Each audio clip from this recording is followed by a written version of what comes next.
Jadi baru-baru ini tuh muncul terus postingan-postingan mengenai penjara terorisme yaitu Saikot yang menjadi penjara terbesar di dunia. Jujur aja aku penasaran, aku mulai cari-cari dan menemukan fakta-fakta yang cukup menarik. Dan disitulah aku mulai terbesit nih untuk membahas tentang ini. Ini bukan versi panjang di mana ini adalah versi singkat dari El Salvador yang menjadi negara paling berbahaya di dunia karena diisi oleh gangster bahkan menjadi tingkat pembunuhan tertinggi di dunia.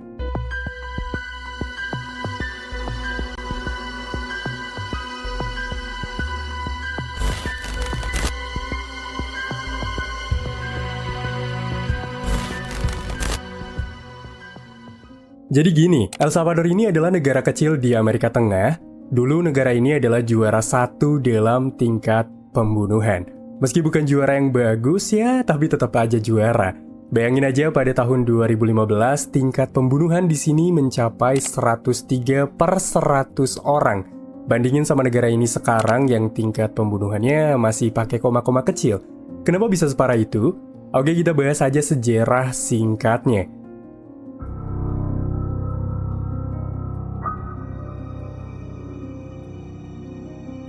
Jadi semua ini tuh bermula pada tahun 1980-an sampai 1992 ketika terjadi peperangan besar antara pemerintah dan pemberontak.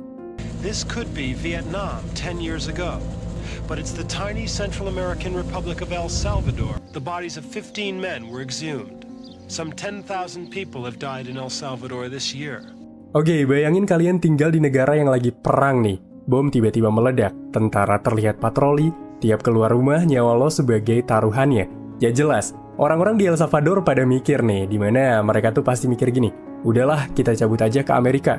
Toh itu adalah negara impian, Hollywood, Disneyland, burger gede. Nah kebetulan, Amerika Serikat juga waktu itu bilang, sini-sini kita kasih tempat suaka bagi kalian.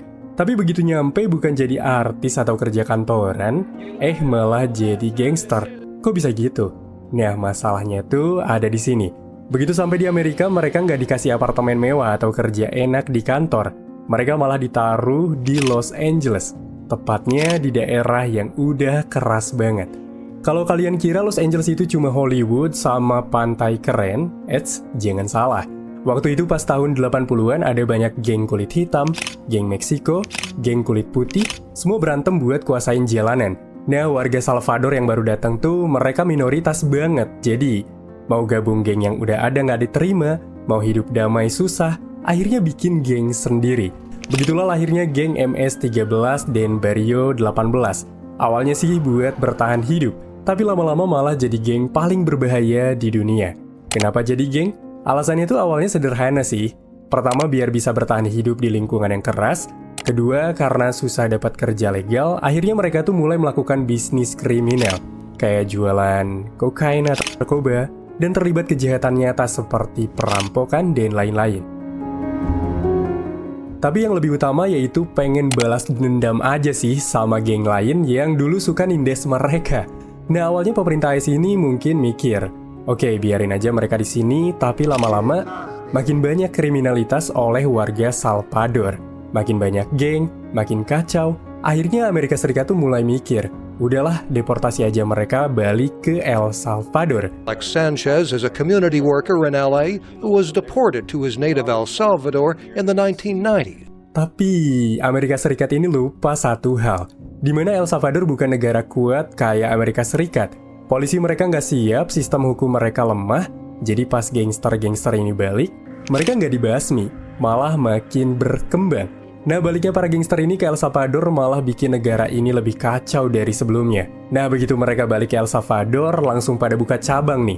Mereka bukan sekedar geng, ini kayak perusahaan mafia, ada yang ngurus narkoba, pemerasan, bahkan punya pajak gangster buat para warga. Jadi para warga-warga di sana tuh bayar pajak kepada mereka jika mereka pengen hidup.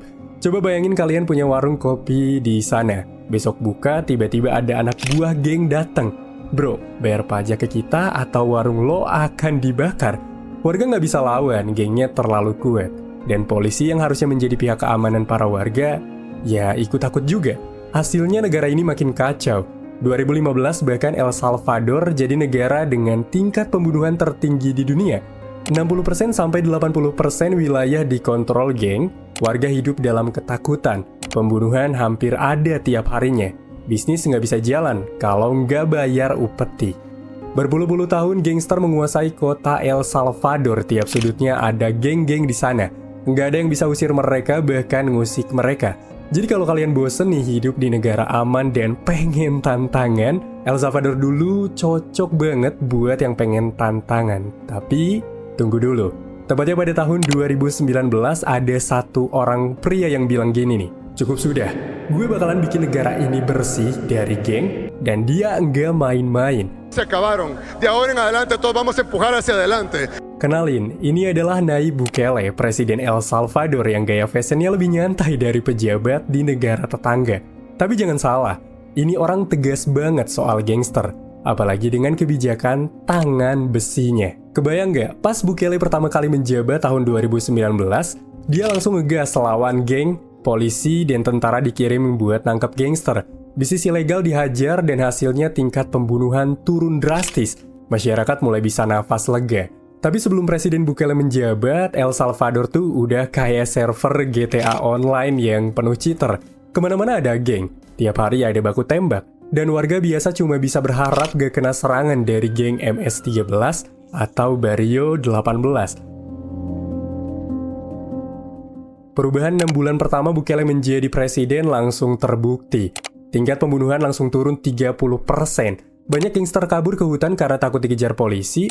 Bisnis kecil mulai berani buka lagi tanpa takut dipalak. Gak heran warga langsung suka sama Bukele nih. Hampir keseluruhan dari mereka pun tampaknya mendukung. Kayak mereka tuh berpikir, akhirnya ada presiden yang nggak cuma omdo doang.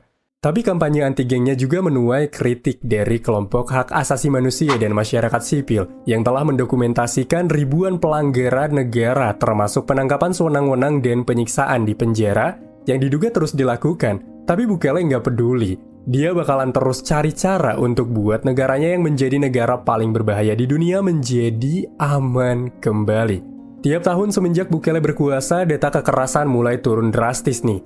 Data sebelum 2022 aja, 2015 ketika dia belum menjabat, tingkat pembunuhan yaitu 103 per 100 ribu penduduk. Itu termasuk data pembunuhan tertinggi di dunia. 2019 awal Bukele berkuasa turun jadi 36 per 100 ribu. Itu udah hilang sekitar 70-an dan 2021 turun lagi ke 18 per 100 ribu. Nah tiba-tiba di bulan Maret 2022, boom, dalam 72 jam lebih dari 87 orang dibunuh geng MS-13. Ini pembantaian terbesar dalam sejarah modern El Salvador. Bukele di sini mulai emosi, ia mulai putar otak. Ia mulai cari cara cepat. Bahkan pada saat itu pun tanpa berlama-lama Bukele mulai mengumumkan sebuah situasi keadaan darurat. Artinya polisi dan tentara bebas mencari dan tangkap, jeblosin semua ke penjara tanpa nunggu pengadilan panjang-panjang. Nggak pakai drama, langsung action. Apalagi kan di sana gampang banget bedain gangster sama kaum biasa. Karena gangster MS-13 maupun Barrio 18 masing-masing punya ciri khas dari tato mereka di bagian wajah. Jadi apa yang Bukele lakukan? Dalam operasi besar-besaran dalam waktu singkat, lebih dari 70.000 anggota geng ditangkap. Hak-hak para gangster dicabut, komunikasi mereka diputus, dan mereka dipenjara tanpa kemungkinan bisa dibebaskan. Tanpa ada hukuman mati, bla bla bla bla. Mereka akan dipenjara sampai benar-benar stres, mati di dalam, dan hasilnya dalam hitungan bulan, angka kejahatan turun drastis. Jalanan yang dulu dipenuhi teror kini menjadi lebih aman. Statistik kejahatan setelah Bukele berkuasa yaitu di 2020, tingkat pembunuhan turun di bawah 10 per 100 ribu penduduk. Dan pastinya rakyat mulai merasa aman kembali. Tapi Bukele tidak berhenti di situ. Pada 31 Januari 2023, ia membangun pusat penahanan terorisme yaitu Saicot, yang menjadi penjara terbesar di dunia yang khusus menampung para gangster di negaranya. Sebuah penjara super maksimum untuk mengunci para kriminal ini selama-lamanya. Dan bahkan menjadi penjara keamanan super ketat dan gangster di sini nggak punya hak apapun. Bahkan untuk ngobrol aja mereka susah. Nggak ada kasur, nggak ada kunjungan keluarga, nggak ada ampun. Gangster dijeblosin tanpa pengadilan panjang, tanpa ada undang-undang mereka itu ditangkap dan tidak akan dibiarkan ampun. Makan cukup buat bertahan hidup, ngobrol ya hanya sebatas itu. Bahkan mereka nggak bisa melihat matahari selamanya, mereka tidur sepanjang waktu di bawah cahaya lampu, terisolasi, bingung, tapi itulah resiko mereka. Kalian gak bakal percaya, dulu ini negara paling bahaya di dunia, sekarang tingkat pembunuhannya pun turun lebih dari 80%. Orang-orang mulai bisa berjalan-jalan, buka usaha tanpa takut dipalak, bahkan dari yang tadinya tidak ada yang berani berkunjung ke negara ini, sekarang sudah banyak sekali turis-turis yang datang karena El Salvador ini dikenal memiliki pantai yang sangat indah. Tapi di balik keberhasilan manusia pasti tidak terlepas dari pro dan kontra. Nggak semua orang setuju, banyak yang bilang ini adalah pelanggaran hak asasi manusia. Karena banyak orang dipenjara tanpa pengadilan jelas, bahkan mengklaim jika Bukele terlalu main hakim sendiri.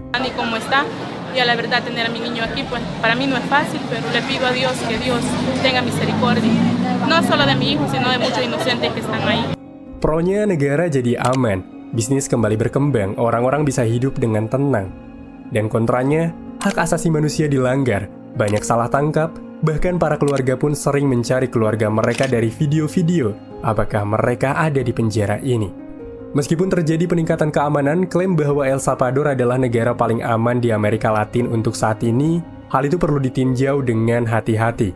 Beberapa laporan memang menunjukkan bahwa negara ini telah mencapai 0 pembunuhan dalam periode tertentu. Tetapi data ini seringkali merupakan akumulasi dari hari-hari tanpa pembunuhan selama bertahun-tahun. Jadi gimana menurut kalian? Apakah kebijakan Bukele ini langkah cerdas atau cuma bom waktu yang bisa meledak kapan aja? Dari negara paling berbahaya di dunia, sekarang El Salvador lebih aman dari sebelumnya. Apakah metode Bukele kejam? Bisa jadi. Apakah efektif? Jelas. Tapi pertanyaannya, apakah ini bakalan bertahan lama atau gangster bakalan nyari cara baru buat bisa bangkit lagi? Komen di bawah menurut kalian, apakah Bukele ini pahlawan atau justru cara dia terlalu ekstrim? Jangan lupa like dan subscribe biar nggak ketinggalan video keren lainnya.